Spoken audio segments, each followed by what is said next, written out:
Continue yes, the तालियां बजती रहनी चाहिए।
तालियां बजती रहनी चाहिए। तालियां continue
all of you please, हम आप लोग नीचे जाए सबके साथ, गुरुदेव के बाद में फोटोग्राफी हो जाएगी।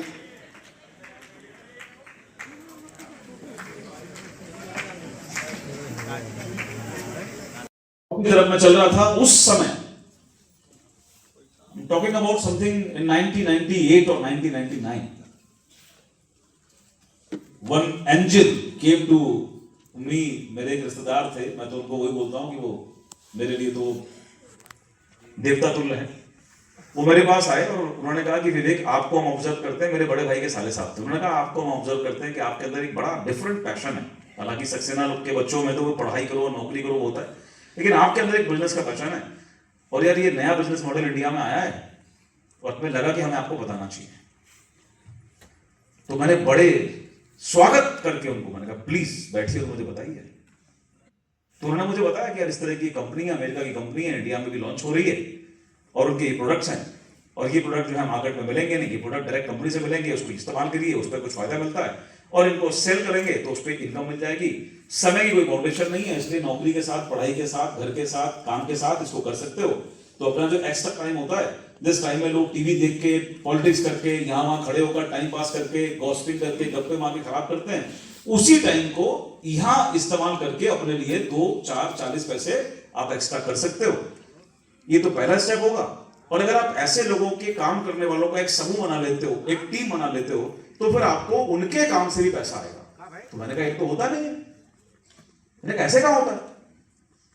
अरे मैं भी नौकरी में हूं, मेरी सीट ये है, मेरी बगल में 4 लोग बैठे हुए हैं, उनकी सीट वो है, मेरे पास सैलरी किससे आनी है? मेरे काम से आनी है। उनके काम से मुझे 1 रुपया नहीं आना।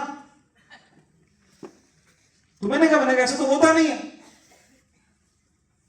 बोले नहीं, हाँ यहां ये प्रोसीजर है। अरे मैंने कहा क्यों मजाक कर रहे, ऐसा नहीं होता। मैंने कहा मेरी एक दुकान है टीवी की, मैं यहां बैठ के भगवान की पूजा करता हूं, भगवान मुझे ग्राहक दो, ग्राहक दो, ग्राहक दो। 4 दुकानें और खुली हैं मेरे बगल में। मेरे पास जो इनकम आएगी वो किसका आएगी? बिक्री से आएगी। किसकी बिक्री से आएगी? मेरी दुकान की बिक्री से आएगी। उनकी दुकान पर जो बिक्री हो रही है उससे मुझे क्या मिलना है? बाबा जी का क्या मिलना है मुझे? कुछ भी नहीं। तो उन्होंने कहा नहीं विवेक, यहां होता है, यहां आप अपने काम से, अपनी सेल्स से, अपने कंज्यूमर डेवलप करने से पैसा कमाओगे, लेकिन अगर आप एक टीम भी बनाओगे तो वो जो टीम टर्नओवर करेगी, वो जो काम करेगी, वहां से भी आपके पास एक इनकम आएगी। मैंने कहा अगर ऐसा सही है तो ये तो खेल हो जाएगा, यहां तो मामला पलट जाएगा।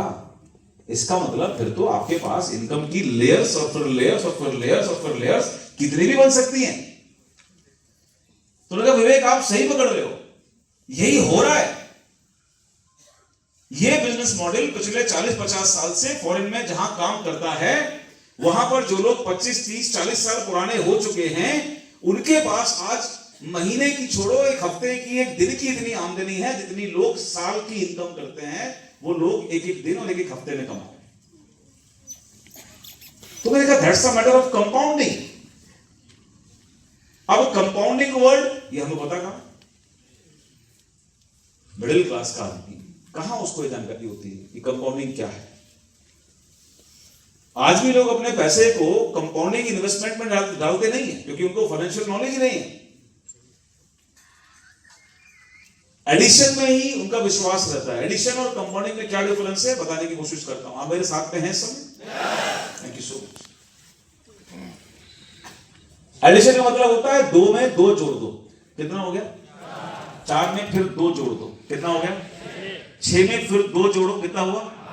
8 में फिर से 2 जोड़ दो, क्या हो गया? 10 में फिर 2 जोड़ो, क्या हो गया? तो आपने 5 बार 2 में 2 जोड़ा और वो कितना हो गया?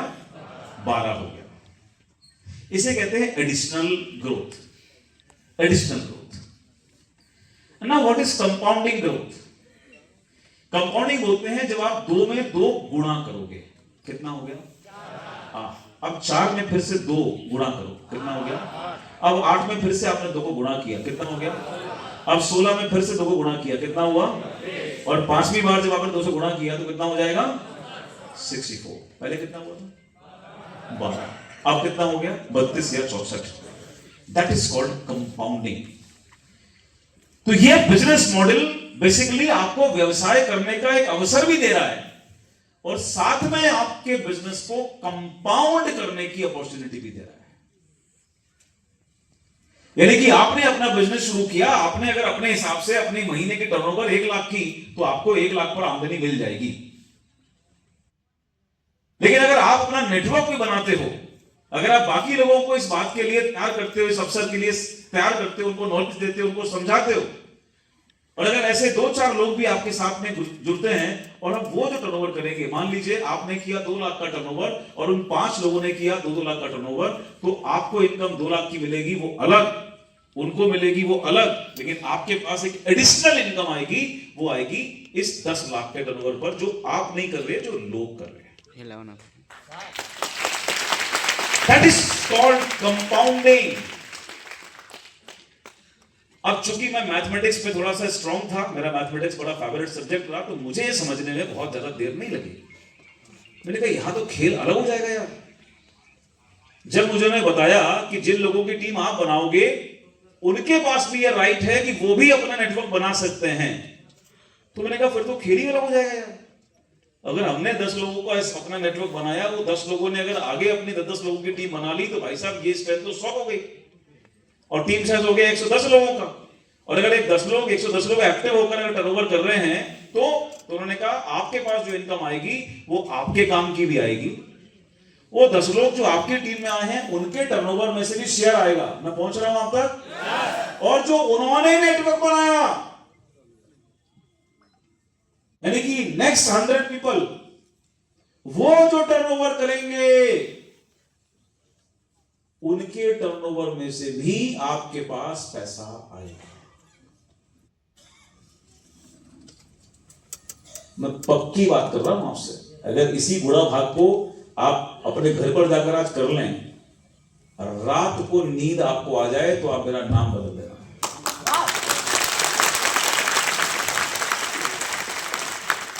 आपको क्रिस्टल क्लियर दिखाई देगा कि ये बिजनेस आपको कहां तक लेकर जा सकता है, क्या पावर दे रहा है ये बिजनेस आपको, ये मॉडल आपको क्या दे सकता है।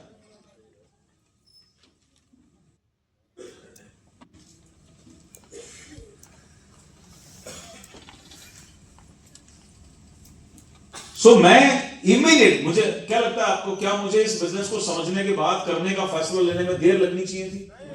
क्या लग रहा आपको? लगी होगी? मैंने ईस्ट एंड से कहा, मैंने कहा I will start this business with my first salary, क्योंकि मेरा फोकस मैं जॉब में था। तो मैंने कहा एक बिजनेस किया था, पूंजी लगाकर किया था, पूंजी खूब कमाई गंवाई, करना बिजनेस अभी भी है, और इससे बढ़िया मॉडल कोई नहीं है, क्योंकि इसमें नुकसान का कोई गुंजाइश ही। क्यों गुंजाइश नहीं है? बिकॉज उन्होंने बताया मुझे, मैंने कहा सामान कहां से मिलेगा? बोले सामान कंपनी के ऑफिस खुलते हैं उससे मिलता है। इन्वेस्टमेंट बोले आपको कुछ करना ही नहीं है, आपको दुकान खोलनी होती तो इन्वेस्टमेंट होता है। हेलो, जब दुकान खोलनी नहीं, दुकान तो खोल रही है कंपनी, तो आपको किस बात का इन्वेस्टमेंट करना है? लेकिन बहुत ध्यान से सुनना, आपको मानना यही है कि वो जो इन्वेस्टमेंट है, मैं पहुंचा आप तक? फीलिंग यही जोड़नी पड़ेगी आपको, वो मेरा इन्वेस्टमेंट है। तो मैंने कहा यार ये तो कमाल हो गया। मतलब कोई आदमी जो अनजान है हमारे लिए, एक कंपनी जिससे हमारा कोई मतलब नहीं, जो हमारे रिश्तेदार नहीं, जो हमारे खानदान से नहीं बिलोंग करती, हमारे बिहाफ पर वो इन्वेस्टमेंट कर रही है, और उस इन्वेस्टमेंट का जो दुकान खुल रही है, जो सामान रखा जा रहा है, उसका एक तरीके से काम करने का अधिकार किसका है? मैंने कहा कमाल हो गया, ये कहां पर है आज की डेट में? ये तो होता ही नहीं है। बोले यहां है, ये मॉडल ऐसे ही है। इस मॉडल के अंदर जो ऑफिस है, आपको हमेशा ये मानना है कि वो ऑफिस आपका है, और वो एक्चुअली आपका ही ऑफिस है विदाउट इन्वेस्टमेंट। तो मैंने कहा यार इससे बढ़िया तो, क्योंकि मैं तो अभी भी दूध से मुंह चला के आया था, सारी 3 साल की मेहनत कमाई इन्वेस्टमेंट सब लुटा के आया था। तो मैंने कहा nothing may be better than this. क्या हो सकता है इससे बेहतर? रिस्क फ्री बिजनेस, कोई इन्वेस्टमेंट नहीं, कोई आपको दुकान नहीं खोलनी। आज की डेट में कोई दुकान खोला तो कितना पैसा लगता है? कम से कम 10-20 लाख रुपए से नीचे में कुछ खुलता है आज की डेट में? कुछ नहीं खुलता जनाब। और अगर आपका काम नहीं चलता तो फर्नीचर भी उस रेट पे नहीं बिकता जितने का आया होता है। तो लॉस के सारे घर खुले हुए हैं, लेकिन इस मॉडल में नहीं। मैंने कहा I will start this business. जैसे ही मेरी सैलरी अपॉइंटमेंट हुआ फाइनल, मैं गया और जाकर मैंने उस बिजनेस को ज्वाइन करने की इच्छा बनाई। वो अलग बात थी कि वो मुझे बताने के बाद खुद इस बिजनेस को अगले 4-5 महीने के बाद छोड़ चुके थे। तो मैंने आपको बता दिया शुरुआत में कि बिजनेस करना और बिजनेस नहीं करने का फैसला ये किसके कारण होता है। अब जिसके पास माइंडसेट नहीं, मजे की बात समझना, उनके पास अवसर मेरे से पहले पहुंचा, वो मेरे पास इस बिजनेस को लेकर आए। मैंने बताया कि अगर आपकी टीम बनती है, वो जो टर्नओवर करेगी उस पर आपको कमीशन मिलेगा। इसका मतलब अगर मैं उनके साथ जुड़ा होता और इस बिजनेस को मैंने बड़ा किया होता, जो मुझे करना ही था, तो उसका एक फायदा उनके पास जाता कि नहीं जाता। तो अवसर उनके पास, मेरा अपलाइन बनने का मौका उनके पास, जिंदगी भर। आज तक वो हर महीने कमा रहे होते कि नहीं कमा रहे होते, लेकिन गड़बड़ कहां है? माइंडसेट कैसा था? जब मैं उनके पास गया, मैंने कहा भाई अब क्या करना है, जॉब का फाइनल हो गया, मुझे शुरू करना है। बोले यार वो तुमने छोड़ दिया। मैंने क्यों छोड़ दिया? बोले यार लोग सुनते ही नहीं। तो मैंने मन में सोचा तुम्हें सुनेंगे क्यों? तुमने ऐसा कौन सा काम कर दिया महेंद्र बाबू तो लोग तुम्हारी जयजयकार करेंगे? तुमने सीखना चाहिए था ना। लोग तुम्हारी सुनेंगे कब? जब तुम्हें सुनाना, आवाज नहीं है मुझे तुम्हारी, लोग तुम्हारी सुनेंगे कब? अरे आज की जिंदगी में तो तुम्हारी घरवाली तुम्हारी नहीं सुनती। तुम्हारा रोना चीखना ही इस बात का है। इतनी जोर से तुमने इनके कंधे पर मारा हाथ, क्या कारण है इसके पीछे? तुम्हें पता है इनकी वाली नहीं सुनती है? मुस्कुरा तो ऐसे रहे तो तुम्हारी वाली सुनती है तुम्हारी। अरे तुम्हारा रोना यही है, पापा मेरी नहीं सुनते, मम्मी मुझे नहीं समझती, घरवाली मेरी नहीं मानती, वो भी यही कह रही है जिया जी अच्छे थे, मेरे से मतलब ये मिले। बॉस कह रहा है कि मेरे नीचे वाले नहीं सुन रहे, नीचे वाले कह रहे हैं मेरा बॉस मेरी नहीं सुन रहा नौकरी में, तो सुन कौन रहा है? अरे सुन कौन रहा है किसकी? नहीं, मुझसे तो लोग बोलते हैं सर कि आप समझाओ, आपकी बहुत सुनते हैं, मेरी सुनते हैं ना। और मुझसे सुनाने के लिए इसलिए लोगों को अपने अपने टीम के लोग लेकर आते हैं कि सर हम समझा रहे हैं, इनको 3 साल से समझ में नहीं आ रही है, आप समझा दो। मैंने कहा फिर क्या होगा? बोले फिर समझ जाएंगे। तो ये मेरे से क्यों सुन रहे हैं? क्योंकि मैंने सुनाना, फिर से बोलो एक बार, फिर से बोलो एक बार, समझने कितने लोगों को आया?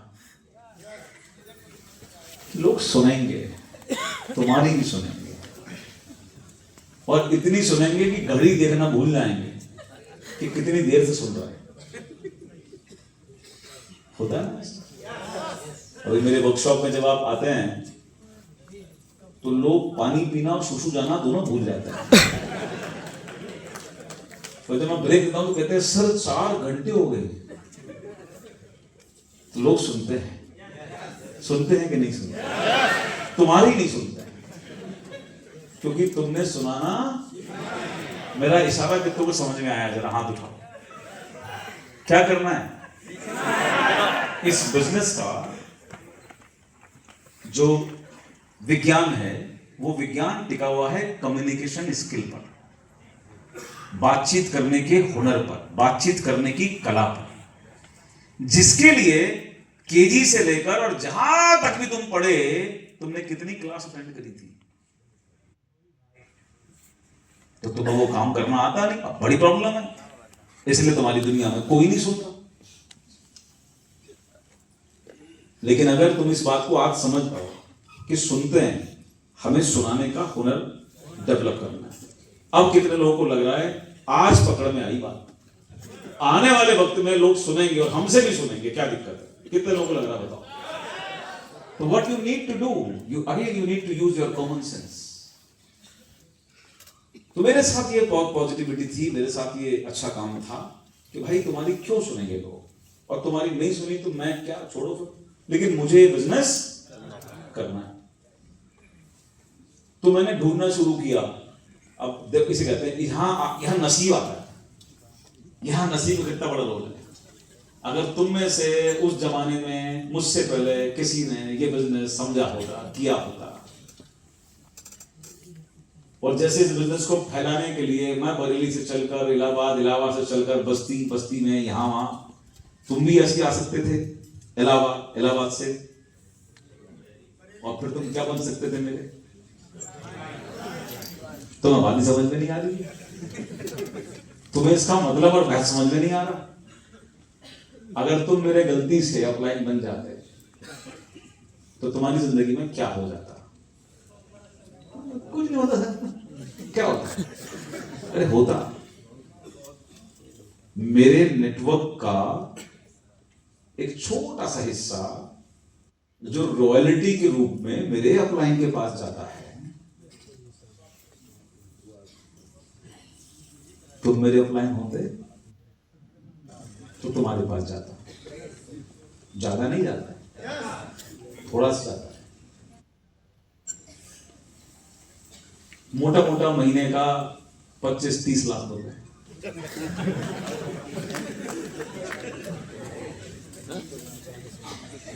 तुम्हारे पास अगर आता तो जरा सोचो क्या होता।